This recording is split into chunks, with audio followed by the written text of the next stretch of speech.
A Câmara Federal está discutindo agora a PEC da imunidade parlamentar. A proposta era o único item da pauta do plenário da Câmara nesta quinta-feira.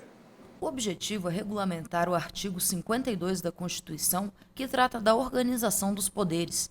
A proposta de emenda à Constituição restringe a prisão de parlamentares para que a detenção em flagrante seja possível apenas se relacionada a crimes inafiançáveis listados na Constituição. Caso alguma prisão precise ser feita, a Polícia Legislativa deverá acompanhar a ação e a prisão precisa ser comunicada à Casa em até 24 horas para que seja referendada. Caso aparelhos ou outros objetos sejam apreendidos, eles só poderão passar por perícia após confirmação da prisão pelo plenário da Câmara e do STF. O texto também prevê proibição de prisão cautelar por decisão monocrática, como ocorreu com o deputado Daniel Silveira. Por fazer críticas e, segundo o STF, ameaças aos ministros da Suprema Corte, Daniel Silveira foi preso em casa no Rio de Janeiro no dia 16 de fevereiro. O assunto foi parar no plenário da Câmara, onde a prisão foi referendada. Para Arthur Lira, a posição da Casa sobre o episódio está clara, mas é necessário regulamentar esta parte da Constituição para que eventuais novos casos como este tenham um entendimento mais assertivo.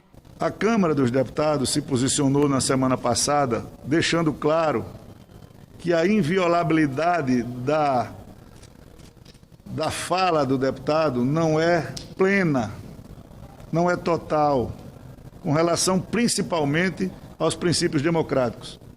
A Câmara teve um comportamento de deixar isso claro. Inviolabilidade com relação à imunidade parlamentar não será plena quando for contra a democracia.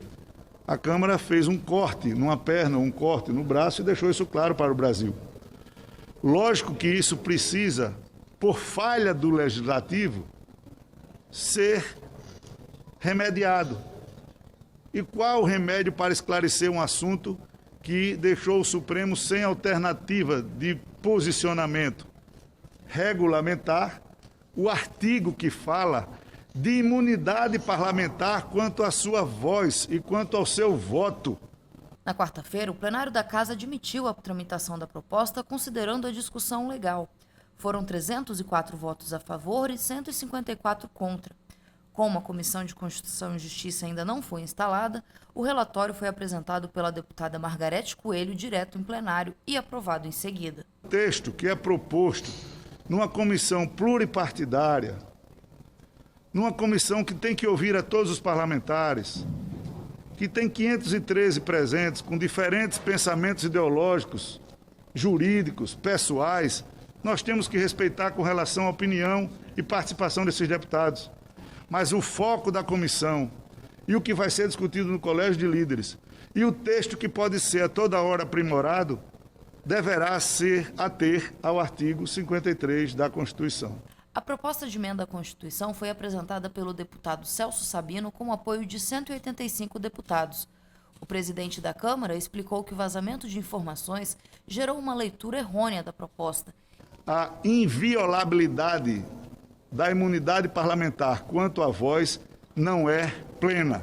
E vamos trabalhar com tranquilidade, respeitando todos os limites de autonomia dos poderes. Após gerar polêmicas e receber várias sugestões de aperfeiçoamento, o texto da proposta de emenda à Constituição foi discutido na reunião de líderes antes de ir a plenário.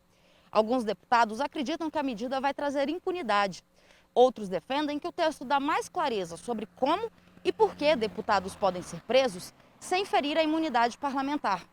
O deputado Kim Kataguiri chegou a pedir no STF a interrupção da tramitação da PEC aqui na Câmara. O pedido foi protocolado ao meio-dia e distribuído ao ministro Luiz Roberto Barroso 20 minutos antes do começo da sessão plenária. Partidos de esquerda, como PT e PSOL, tentaram impedir a votação da PEC com pedido de retirada de pauta, mas não prosperou.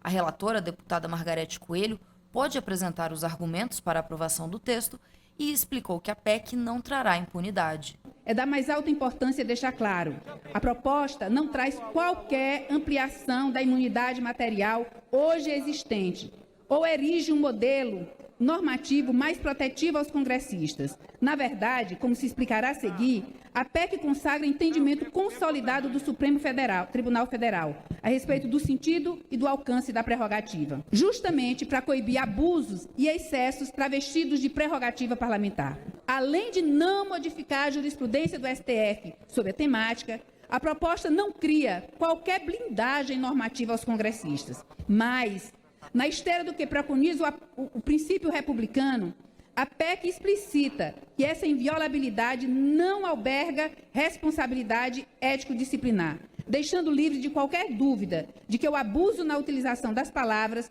pode levar à punição pelo Conselho de Ética.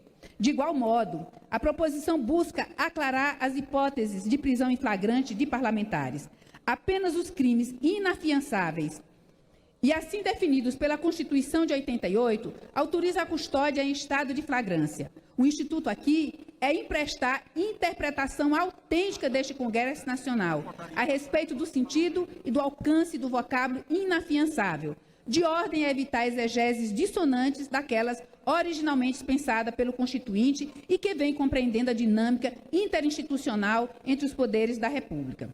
Os parlamentares encerraram a sessão e estão discutindo a possibilidade de abertura de uma outra sessão extraordinária que está convocada. Resta saber se haverá acordo.